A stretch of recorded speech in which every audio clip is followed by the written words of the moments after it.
The emergency klaxons of the Galactic Council chamber screamed across 17 star systems simultaneously. In the floating crystal spires of Zephyria Prime, Ambassador Kethval's tentacles trembled as he stared at the holographic message flickering before his compound eyes. "This cannot be possible," he whispered, his translator struggling with the alien emotion in his voice. The message was simple, devastating, and utterly unprecedented in the 47,000 years of galactic civilization. The Terran Republic hereby formally withdraws from the Galactic Council, effective immediately. All treaties, trade agreements, and diplomatic relations are terminated. Earth's borders are now closed to all non-human entities. Do not attempt contact. Do not approach our system. This is our final communication. Signed, Admiral Sarah Chen, Supreme Commander of Earth's Defense Forces. Kethval's claws scraped against the crystalline console as he forwarded the message to the High Council. Across the galaxy, 1 billion alien civilizations would receive this message within the hour. And for the first time in millennia, they would know fear, because everyone remembered what happened the last time humans got angry. Chapter 1. The Breaking Point. 3 days earlier, Earth Defense Command, Luna Base. Admiral Sarah Chen stood before the massive viewport, watching Earth's blue marble slowly rotate below. At 55, she had seen humanity rise from a primitive species to one of the most respected members of the Galactic Council. Her silver hair was pulled back, in a military bun, and her dark eyes held the weight of decisions that could reshape the universe. "Admiral, the Council transmission is coming through," announced Lieutenant Commander Marcus Webb, his British accent crisp despite the tension in his voice. Marcus was young for his rank, barely 30, but his strategic mind had earned him a place at Chen's side. The holographic display materialized, showing the familiar sight of the Grand Assembly Chamber. Representatives from 300 species filled the tiered seats, their forms ranging from the elegant crystalline Velthri to the massive tentacled Kraken Lords. High Chancellor Vex Theron, a tall, blue-skinned Andromedian with 3 eyes, stood at the central podium. His voice carried the weight of authority accumulated over 2 centuries of leadership. "The matter before us today concerns the human colony of New Terra," Vex Theron began, his words translated into 1,000 languages simultaneously. "The hegemony of Rigel has filed a formal complaint regarding human expansion into disputed territories." Admiral Chen's jaw tightened. She had feared this day would come. Ambassador Zrexkoth of the Rigel hegemony stepped forward, his insectoid body clicking with each movement. "The humans have overstepped their bounds," he chittered, his mandibles clacking with agitation. "New Terra was established in the neutral zone without proper authorization. We demand its immediate evacuation." "The colony has been there for 15 years, Chen spoke into her communicator, her voice carrying to the assembly. 50,000 families call New Terra home. You cannot simply demand we abandon them." "The law is clear," Vex Theron replied, his tone diplomatic but firm. "Unauthorized expansion into disputed territories is forbidden. The Galactic Council cannot make exceptions even for humanity." Dr. Elena Vasquez, Earth's chief xenobiologist, stepped beside Chen. Her brown eyes flashed with anger behind wire-rimmed glasses. "They're condemning an entire world to appease a species that's been trying to expand into human space for decades." Chen raised her hand for silence and addressed the council directly. "And what of the Kraken Lord's expansion into the Vega sector? What of the Andromedian colonies established beyond their designated boundaries? Were they forced to evacuate?" The chamber fell silent. Everyone knew the answer. "Those situations were different," Vex Theron said carefully. "Different how?" Chen's voice was steel. "Because we're human." The silence stretched longer this time. Finally, Vex Theron spoke. "The Council has voted.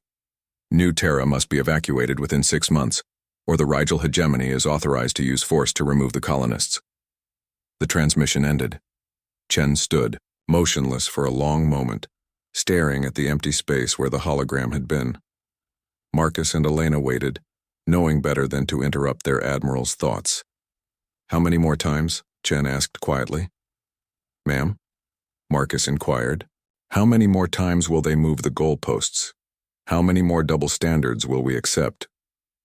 Chen turned to face them, and they saw something dangerous flickering in her eyes. "When we first joined the council, they told us we were equals, partners in a grand cosmic alliance, and we believed them," Elena said softly. "We've given them our technology, our innovations, our loyalty. We've fought in their wars, defended their colonies, contributed more to galactic peace than any other single species." Chen's voice grew harder with each word. "And still they treat us like children, like pets to be managed." Marcus shifted uncomfortably. "Admiral, what are you suggesting?" Chen was quiet for a long moment, then moved to her command console. Her fingers danced across the holographic interface, pulling up files that few living beings had ever seen. "Project Exodus," she said simply. Elena gasped. "Sarah, you can't be serious." "The contingency plan we hoped we'd never need." Chen's face was grim. "Complete severance from galactic civilization. That's not possible," Marcus stammered. "We're integrated into everything, the trade networks, the communication grids, the defense packs." "Are you familiar with human history, Marcus?" Chen interrupted. "Specifically the American colonies in the 18th century? Marcus blinked. "The Revolutionary War? When the colonists realized that the mother country would never treat them as equals, they declared independence. They cut ties completely and forged their own path." Chen's smile was cold. "It's time for humanity to grow up and leave home." Chapter 2. The Machinery of Independence. 2 days before the severance, New Geneva, Earth. The secure conference room beneath the World Government Building hummed with tension. President Maria Santos, a formidable woman in her 60s with graying black hair and steel in her voice, sat at the head of the table. Around her, the most powerful humans in the galaxy debated the unthinkable. The economic implications alone would be catastrophic, argued Director Kim Nakamura of the Trade Commission. 70% of our interstellar commerce flows through Galactic Council networks. "Which makes us dependent," replied General Harrison Clark, head of Earth's intelligence services. The gray-haired spymaster had spent 30 years learning alien secrets. "Dependency is vulnerability." Admiral Chen leaned forward. "Harrison's right. We've made ourselves indispensable to them in many ways, but they've made themselves essential to us in return. It's a trap disguised as cooperation, Doctor." Vasquez activated a holographic display showing galactic trade routes. "What Admiral Chen isn't telling you is that we've been preparing for this possibility for over a decade." President Santos raised an eyebrow. "Explain." "Project Exodus isn't just a contingency plan," Chen continued. "It's a comprehensive strategy for human independence. We've been quietly developing closed-loop systems for everything we currently import from alien worlds." The display shifted, showing hidden facilities across human space. Synthetic element production on Titan, quantum, computing networks in the asteroid belt, agricultural stations that can produce any compound we currently trade for. Director Nakamura looked stunned. "How is this possible?" "The Council monitors all our industrial development." General Clark smiled grimly. "They monitor what they can see. The beauty of human ingenuity is that we've learned to hide in plain sight. More than that," added Dr. Vasquez. "We've been reverse engineering every piece of alien technology we've encountered. The Andromedian hyperdrive? We improved it. Kraken Lord biocomputers? We made them faster. Rigel energy weapons? We made them more efficient." President Santos was quiet for a long time, processing the implications. "You're talking about burning every bridge we've built over 2 centuries. Sometimes you have to burn bridges to stop your enemies from crossing them," Chen replied. "Are they our enemies?" Santos asked. "Or are we overreacting to political pressure?" The room fell silent until General Clark spoke. "Madam President, In the past 50 years, humans have been excluded from 14 major galactic initiatives. We've been passed over for leadership positions 63 times despite being the most qualified candidates. Our colonies have been restricted, our expansion limited, and our voice marginalized. He paused, letting the weight of his words settle. But most importantly, intelligence suggests that several council species are planning to formally limit human expansion within the next decade. They're afraid of us. As they should be, Chen added quietly. President Santos studied each face around the table. These were the people who had guided humanity through its greatest challenges. If they believed this was necessary. If we do this, she said slowly, there's no going back. There's already no going forward, Chen replied. Not as equals. Santos nodded slowly. What do you need from me? Chen smiled, and for the first time in days it reached her eyes. Full authorization for Operation Independence Day. The day of severance, various locations across human space. The message went out simultaneously to every human world, every space station, every ship in the void between stars. It was simple, direct, and irreversible. Citizens of the Terran Republic. Today, we reclaim our destiny. On New Terra, Governor Lisa Park stood before a crowd of 50,000 colonists. The woman who had led the first settlers to this world 15 years ago now faced their most crucial moment. They told us to leave, she announced, her voice carrying across the settlement square. They told us our home was illegal, our presence unwelcome. The crowd murmured angrily. These people had built lives here, raised children, created something beautiful from nothing. Well, I have news for the Galactic Council, Park continued, her voice rising. Humans don't abandon their own. New Terra stays, and so do we. The cheer that erupted could be heard from orbit. Meanwhile, in the depths of space near Jupiter, Captain Rex Morrison watched his instruments with professional calm. The 70-year-old freighter captain had been hauling cargo between worlds since before most of his crew was born. Captain, called his first officer, a young woman named Dana Torres. We're receiving recall orders from Earth Defense Command. Morrison nodded. All civilian vessels to return to human space immediately. Guess the rumors were true. Are we really cutting ties with everyone? Asked Torres, uncertainty in her voice. Morrison chuckled, though there was no humor in it. Kid, I've been watching aliens look down on us for my entire career. About time we reminded them who they're dealing with. On the bridge of the EDS Prometheus, Admiral Chen stood surrounded by her command staff. The massive dreadnought, humanity's most advanced warship, hung in space at the edge of the Sol system like a guardian. Admiral, reported Commander Webb, all human vessels have cleared alien space. Operation Lighthouse is complete. Chen nodded.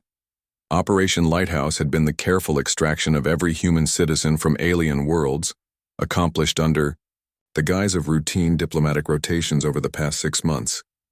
What about the Council's response, she asked. Still trying to establish communication, replied Lieutenant Nash, the communications officer. They seem confused.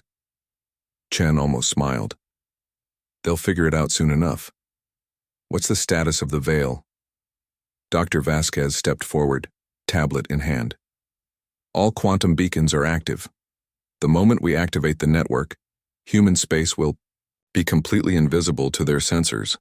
The veil was perhaps humanity's greatest secret. Using technology reverse-engineered from a dozen alien sources and improved upon, they had created a quantum stealth field that could hide entire star systems. To alien sensors, human space would simply disappear. And our guests? Chen asked with a predatory smile. General Clark grinned. All alien diplomatic personnel have been politely escorted to their ships and given safe passage to the border. They're probably halfway home by now. Alien assets? Frozen. Every alien-owned business, every piece of alien technology, every alien investment in human space has been nationalized under emergency powers. Chen looked out at the stars, thinking of the message that had already been sent to every alien government in the galaxy. By now, they would be reading her words, trying to understand what humanity had just done. Communications. Open a channel. To Earth Defense Command, she ordered. Channel open, Admiral. Chen took a deep breath. This is Admiral Sarah Chen. Execute Operation Exodus. Humanity is going dark. Across human space, the quantum beacons activated in perfect synchronization, one by one. Every human world, every human ship, every trace of human presence simply vanished from alien sensors. For the first time in 2 centuries, humanity stood alone. Chapter 4. The Universe Responds. Council Emergency Session 3. Hours after the severance. The Grand Assembly Chamber had never seen chaos like this. Representatives from 300 species shouted over each other in a babble of alien languages, their translators struggling to keep up with the unprecedented situation. High Chancellor Vex Tharon slammed his ceremonial staff against the floor. The sound amplified across the chamber. Order. I will have order. The cacophony gradually subsided, but the tension remained thick. The situation is clear, Vex Tharon announced. Humanity has somehow concealed the entire human-controlled sector from our sensors. This is impossible. With known technology. Ambassador Kethaval of the Veil 3 rose gracefully, his crystalline form refracting the chamber's light. My Lord Chancellor, our science vessels report that the entire Terran Republic has simply vanished. 14 star systems, including Sol itself, show no trace of human presence. Could they have evacuated their entire civilization? Asked the representative from the Centauri Collective, her 4 arms gesturing frantically. General Korkthul of the Rigel Hegemony stepped forward, his insectoid features twisted with rage. Impossible. No species has that capability. This must be some form of weapon. Or a trap, added the Kraken Lord Ambassador, his massive tentacles writhing with agitation. Humans are cunning. This could be preparation for an attack. Vex Tharon raised his hand for silence. We must consider all possibilities. However, I remind the Assembly that humanity's message was clear. They wish no contact. Perhaps we should respect their wishes. The chamber erupted again. Several species shouted their disagreement while others demanded immediate action. Ambassador Zrexkoth of the Rigel Hegemony clicked his mandibles aggressively. Respect their wishes? They have stolen an entire sector of space. This cannot stand. What exactly do you propose? Asked Kethaval coolly. How does one attack an enemy that cannot be found? Zrexkoth paused, realizing the problem. My lords, interrupted a new voice. The speaker was Krixtal, Intelligence Minister of the Andromedian Empire. His 3 eyes fixed on the Assembly with unsettling intensity. We may have underestimated the scope of this situation. He activated a holographic display showing galactic trade routes. Red sections marked disrupted pathways. In the 3 hours, since humanity vanished, we have lost approximately 40% of our interstellar logistics network. Humans didn't just participate in galactic trade. They were the backbone of it. The chamber fell silent as the implications sank in. Furthermore, Krixtal continued, many of our most advanced technologies contain human-designed components. Our communication networks, our transportation systems, even our defensive installations. High Chancellor Vex Tharon felt a chill run down his spine. Are you saying we're dependent on them? I'm saying they made themselves indispensable while we weren't paying attention. Krixtal's middle eye focused on the Chancellor. And now they're gone. As if to emphasize his point, several sections of the chamber's lighting flickered and died. Emergency power kicked in, bathing the Assembly in an eerie red glow.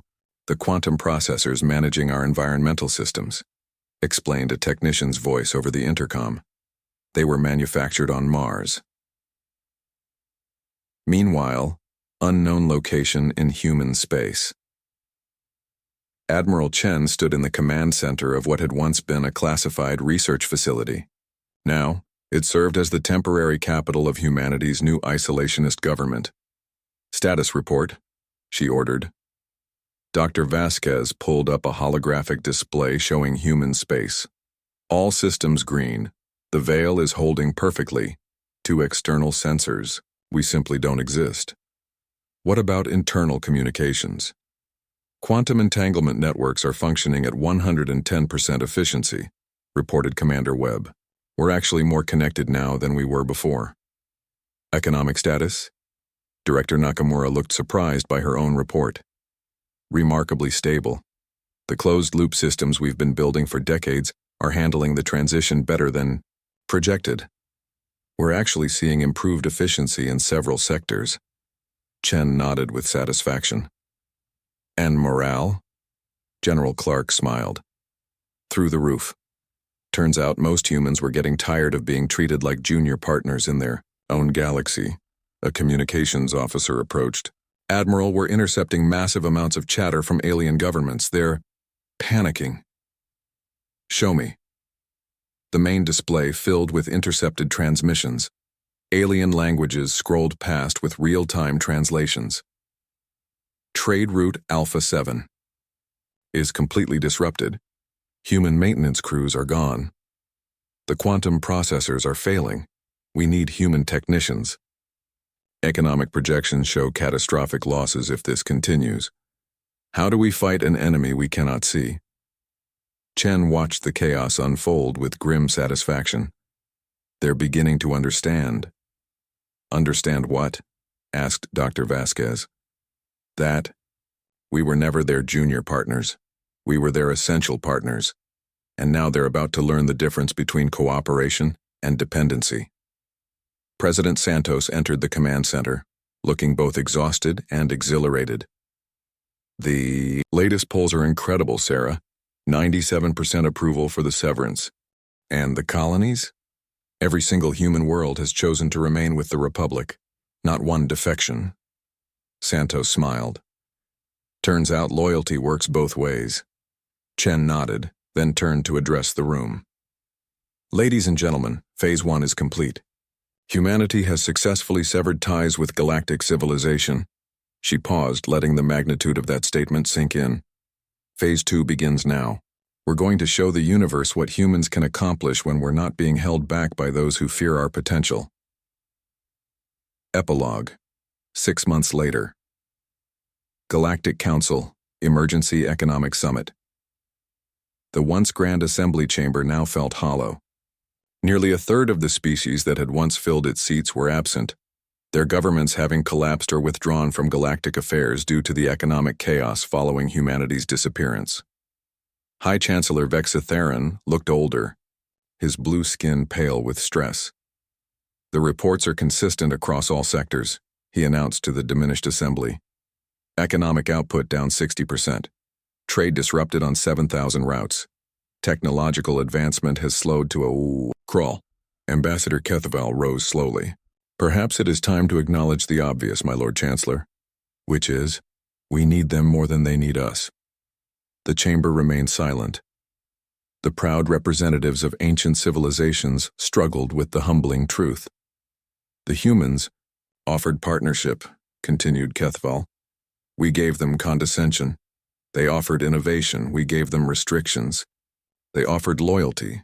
We gave them suspicion. General Corksthule of the Rigel hegemony rose angrily. Are you suggesting we beg for their return? I'm suggesting we consider why they left, Kethaval replied calmly. High Chancellor Vexatheron struck his staff once more. The question before us is simple. How do we contact a species that has made themselves invisible to our every sensor? Perhaps, said a new voice, you don't need to. Every head in the chamber turned toward the source of the voice. There, in the diplomatic gallery reserved for observers, stood a figure that shouldn't have been possible to see. Admiral Sarah Chen smiled as she stepped forward, her image flickering slightly as her personal cloaking field adjusted to the chamber's lighting. Admiral Chen, breathed Vexatheron. How are you here? The same way we've been everywhere for the past 6 months, Chen replied casually. You just couldn't see us. The implications hit the assembly like a physical blow. If humans could appear and disappear at will if they had been watching unseen. What do you want? Asked Vexatheron. Chen's smile didn't waver, but her eyes grew hard. That's the wrong question, Chancellor. The right question is, what are you prepared to offer?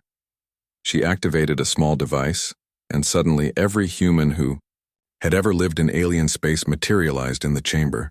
Diplomats, traders, tourists, students, hundreds of them, all watching the alien representatives with expressions ranging from amusement to contempt. You see, Chen continued conversationally, we never really left. We just stopped pretending you could see us when we didn't want to be seen. The chamber erupted in panic, but Chen's voice cut through the chaos with cold authority. For 6 months, we've watched your civilization struggle without us. We've seen the economic collapse, the technological stagnation, the political upheaval. We've also seen which species immediately began planning to exploit the chaos. Her gaze fixed on General Korkstuhl, who visibly shrank under her stare. So here's humanity's offer, and it will only be made once. Full partnership, equal representation. In all galactic affairs. No more restrictions on human expansion. No more double standards. No more treating us like children. And if we refuse? Asked Vextheron, though he already knew the answer. Chen's smile turned predatory. Then you continue as you have been, alone, watching your civilization crumble while wondering if that shadow in the corner is a human observer taking notes. She paused, letting the threat sink in. Or worse, wondering if it's a human who's decided that some species don't deserve to exist anymore. The chamber fell dead silent. The choice, Admiral Chen concluded, is yours, but choose quickly. Humanity has learned to be very patient, but we've also learned that patience has its limits. With that, she and every other human in the chamber simply vanished, leaving behind only the faint scent of ozone and the sound of 300 alien hearts beating very, very fast. High Chancellor Vextheron stared at the empty space where Chen had stood, finally understanding the terrible truth that humanity had tried to teach them gently for 2 centuries. You don't cage apex predators, you partner with them, or you become their prey.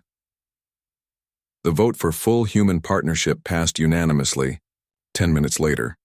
But in the depths of human space, Admiral Sarah Chen watched the proceedings with satisfaction and something else.